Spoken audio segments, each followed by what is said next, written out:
I got some hot XRP XPL news that you need to hear, and Brad is even excited about it. We're going to talk about the Genius Act and where it is now. Yeah, there's some progress going on. A major bank denies crypto, but they'll let you withdraw crypto, but you can't participate in crypto. I say lots of naughty things, so here's your warning. Happy hump day to all you pimps, players, and hustlers. That's Wednesday for everyone out there that's not getting any. I'm raising my hand, I know. Now, before we get into the crypto news, like a major bank shutting us out, yeah, what a frustrating piece of crap that is. Good news for XRP fans, we do your comments. Why? Because you, the viewer, matter most. Let's get into them. Maui Mixer says, thanks for making the news a little fun. Even the bad stuff. That's right, my job is to bring you the news, good, bad, happy, or sad. So when there's bad news and I sound excited, I gotta do something to make it sound at least a little bit better. Otherwise, we'd all be going freaking crazy. Chameleon says here in Tejas, it's always hot. Stay hydrated, and maybe Kramer's having a hard time with the heat as well. Dude, Kramer drinks us all. He said he's bullish about the market. Oh, I think we're all screwed, aren't we? Into the Mystic Podcast, love the name, says voice strong, cadence strong, content strong. Good to see you, Choo Choo and Klaus. Well, thank you. I'm having some problems still, but I at least feel stable with my health. Stable enough for me to go back to Guade in a few weeks. Yeah, but I'll have a bunch of meds with me just in case. Bitcoin sitting at 107,997. Do you notice that BTC is ramping its way on up? Is this going to lead to an altcoin pump? E2436 XP at 222 while ADA is under 60 cents. BNB sold both looking healthy, but Exxon, look at this. Under 25 cents. So what have we noticed? We've noticed that BTC is roaring its way back to near all-time high levels, while a lot of the alts are still kind of sideways. Keep that in mind as we do this video today. Barclays bans customers from using credit cards for any crypto transactions. What the heck, everyone? The bank communicated the new policy directly to clients, stating it was implemented to help you keep your money safe. But if you wanted to use your Barclays credit card and go to the strip club, spend it on jumblies for someone who will never see you again unless you give them more money, they're cool with that. Okay. In a message posted to social media, Barclays said, we've made the decision to stop payments made by credit or debit card to Binance until further notice.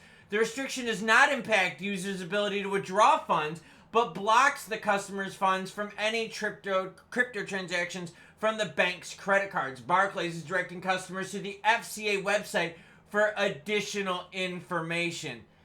Dude, like, come on, man. Like, I'm just throwing it out there. Oh, and by the way, this is what one of the things look like. No, it's not possible to make any cryptocurrency transactions using a Barclay card. From June 27th to 2025, we will block crypto transactions made with a Barclay card. I get it. Is it the bank's job, though, to tell you what to do with your money? I mean, there's a lot of things out there that you could use your debit and credit cards for that are very risky, right? I mean, what about, like, just using your money to withdraw cash to then just, like, gamble with it? Isn't that risky? Right? I just throwing it out there. What about aping into, like, hardcore Pokemon cards? You know, 151 stuff. You guys know what I'm talking about, right? So, again, let's zoom out. Should a bank, doesn't matter who it is, Wells Fargo, Barclays, Chase, you guys know what I'm talking about, JP Morgan, right? Should a bank be able to tell you what to do with your money? Or should they just be able to make sure that, hey, if you have money in your account, you should be able to spend it wherever the fuck you want? All right, check it out. Let's get an update here for you on regs.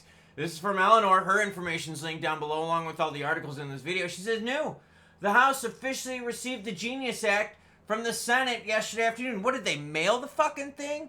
Did they put a stamp on it, put it in the post office? And because the post office was closed for Juneteenth and on Sunday, because they don't deliver mail on Sundays or on federal holidays, is that why it took so long? You're like, bro, wait a minute. Didn't it pass a while ago? Yeah.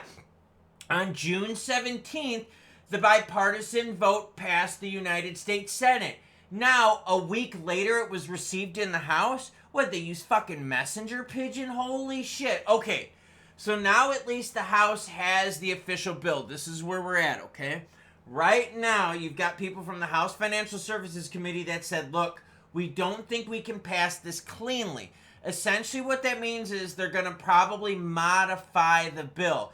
If they modify the bill and pass it, it goes back to the Senate. Then what happens is the Senate has to vote on it. It goes back to the House for approval. Unless they modify it, then it goes back to the president. Now, if the House is able to debate it, not modify it, then it goes directly to the president. So we're going to learn that here soon. Is it on the schedule yet? No, it is not. But as of now, it is at least received in the House. And yes, I kid you not, to move from one building to the next in Washington, D.C., to move from one chamber to the next in Washington, D.C., it took 1 week. Okay. All right, let's stick with Eleanor.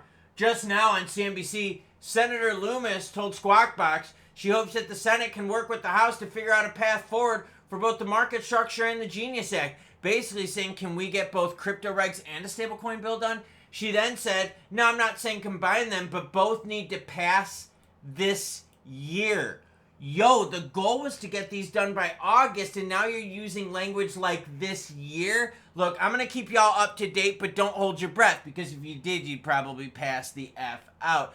Essentially, though, we need to see if they can pass Genius Act cleanly, and we need to see if this market structure bill that they got in the House is going to do anything, because the Senate just proposed an outline.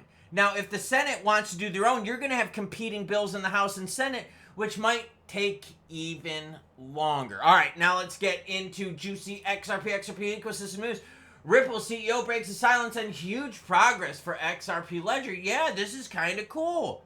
I think so, and even Brad thinks so because he went to Twitter to talk about it. All right, let's get into it. Ripple X has released a major update for XRPL, and devs are calling it the strongest single lineup of amendments. This upgrade brings new features that people have been waiting for. And look, you need to upgrade XRPL in order to get more people to build on it, more people to use it. You want reasons for people to use XRPL. Well, this is going to help. The upgrades bring new features that people have been waiting for, fixes some edge cases that have been an issue for a while, and shows the hard work that loads of different teams have put in. One great thing we've added, which is token escrow. This is cool, okay? This is really cool. I'm excited about this one, which lets you escrow with IOUs and multi-purpose tokens. Batch is another key feature that lets you group and execute transactions in a single step, which could make complex DApp operations much simpler. Another interesting one is permission DEX, which opens the door to decentralized exchanges which are compliant and have access control. Permission delegation is also worth mentioning because it lets users securely delegate account permissions, making multi-user wallets and account automation much more viable. These are all good things. And these are all essential things in order to have building on XRPL. The more building you have, the more usage you have, the better it is for the ecosystem. Now, Brad took to Twitter and said this, huge progress. Kudos to you, Mayuka, and all the devs who contributed to this release. So even if Brad, I know it's a small statement, but for him to take the time and say, yo, this is cool, it is a pretty big thing. Now, let's zoom out to the overall markets. Look. This is the concern right now. Altcoin season index. It's heavy BTC dominant. I told you earlier, look, BTC is really darn close to all-time highs. And that's the big thing we have to pay attention to. BTC at 108,000. In fact, right now, BTC is only 3% away from all-time high. XRP, 42% away from it. ETH, 50% away from it. Sol, 50% away from it. So you see what I'm talking about here. In Doge, some of the risky meme stuff, 77% away. Cardano, 81% away from it. So essentially what you're seeing right now is, again, more BTC dominance. And it sucks for us altcoin fans. I'm a big altcoin fan, okay? The problem we got, though, is every time we see something, whether it's a Trump, Elon spat, whether it's an Israel-Iran flare-up thing, is BTC dips, the alts dip further. BTC climbs back to where it was before and starts going even higher. The alts, they just kind of hang out. Yeah, they climb back, but nothing too juicy. That's why you're at an altcoin season index of 17 out of 100, meaning BTC is stronger than the majority of the crypto market. Volume overall for the crypto market, 105 billion. Keep your eyes open for super low volume this weekend. Let's hope cooler heads prevail in the Middle East and we don't have another flare-up. But if we do, you know what happens. Prices are going to dip, which means what? You better be ready. Now look at this, though. Big inflows here with the players, the institutional players out there on the Bitcoin side. 2 days in a row of big inflows. In fact, zooming out to the year, look at this. Lots of inflows dominating the market. So bigs out there are loving the juicy action. Now, in terms of fear and greed, we're sitting at 43, which is fairly neutral. XRP price, volume 2.83 billion. Yeah, not bad, but again, kind of for midweek. Price action 222. Looking over the last 7 days, you can see exactly what we're talking about. Markets go red when we have some geopolitical and some tension escalating in the Middle East. But then look how quickly the markets rebound, right? Almost a 30-cent rebound here for XRP based on things, yes, getting better in the Middle East. Now, let's go to those candlesticks. We'll go to the 15-minute variant to show you exactly what I'm talking about. And you can see this. We had some lows there, ladies and gents. $1.90. Yeah, 30-cent swings like I've been telling you about. And now we're seeing XRP breach that 220 mark. What we need to see, though, with XRP is further enhancements in geopolitical events, also further action when it comes to rates. I brought a story up earlier this week about two Fed bigs that said, yo, Jerome Powell, you don't want rate cuts, but we want them in July. So that's at least two bigs out of the Fed that want rate cuts. XRP and the rest of the altcoin market, yes, this big blob you see up here on the screen, would benefit very heavily from rates coming down. Why? Because as rates come down, what does it do, everyone? It makes building more affordable. And just like I brought this article up here about the huge progress for XRPL, it costs money to build this stuff. So if money is cheaper, it means you can invest more, everyone. So right now, XRP is back where we were price-wise about a week and a half ago. But again, XRP at 222 is the friend zone. We know you can buy it sub $2 if you're patient. And we know if you wait long enough, you can what? You can get high enough prices to play the swings if you're so inclined. Or, hey, you can buy low enough to stack and keep them averages down. So there you go. Banks telling you what you can do with your money because they know you better than you. Wait, what? No. A bank's job is there to be there for you, right? You have money in your account. It's there when you want to swipey your old card, that it's there for you. Not to tell you what you can do with your money. That's your obligation, right? Now, that being said, let's be real here. If you are a victim to fraud, it doesn't matter if it's crypto. It doesn't matter if it's a scam. It doesn't matter if it's a bad vendor. It doesn't matter if like Home Depot screws you over, something like that. That's where the bank steps in and helps you out. But to blanket crypto and say, no, we're not going to let you spend your debit or credit card stuff on crypto is absolutely wrong.